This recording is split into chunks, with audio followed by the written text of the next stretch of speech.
Этим летом здесь стало еще зеленее. Шаровидные ивы, кажется, полностью прижились и теперь радуют прохожих. Такие деревца не нужно подрезать и подпиливать, они не вызывают аллергию. Отличная альтернатива тополям. Продолжается у нас проект по замене тополей на ивы сортовые.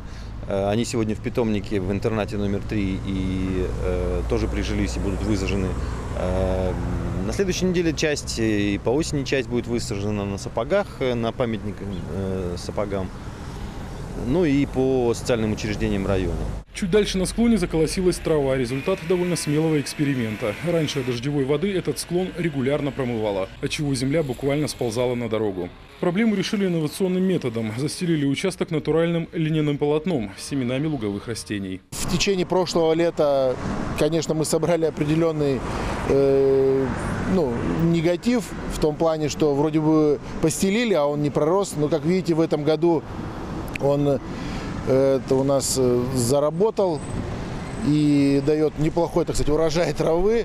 Продолжается озеленение дворов. На Бумажников 53Б впору водить экскурсии. Благоустройством занимаются сами жильцы совместно с обслуживающей организацией. И ничего сложного в этом нет. Было бы желание жить в уютном и ухоженном дворе, говорит председатель ТСЖ. Мы создали ТСЖ поздней осенью, а весной провели субботник, завезли землю, завезли различные кустарники. Ну, активно приняли участие в субботнике, собственники посадили все это. Озеленение пройдет и на Слободской площади. В рамках проекта «Комфортная городская среда» в конце лета установят фонари, высадят деревья и декоративные кустарники.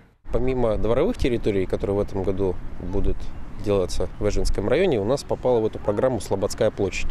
Это одно из массовых мест посещения людей, и поэтому главная задача – привести ее максимально в порядок, озеленить, посадить деревья, заменить освещение, чтобы люди, которые приходят на Слободскую площадь, были, во-первых, в безопасности, во-вторых, получали максимум удовольствия от пребывания на этой площади. Существенно преобразится еще одно излюбленное место горожан – Аллея Славы. В мае здесь уже высадили 40 берез. Подарок от Республиканского центра защиты леса. Ну а в конце августа, как только пройдет конкурс, реализуют еще один проект по расширению парковой зоны. Алексей Корчма, Павел Фетисов, телеканал Юрган.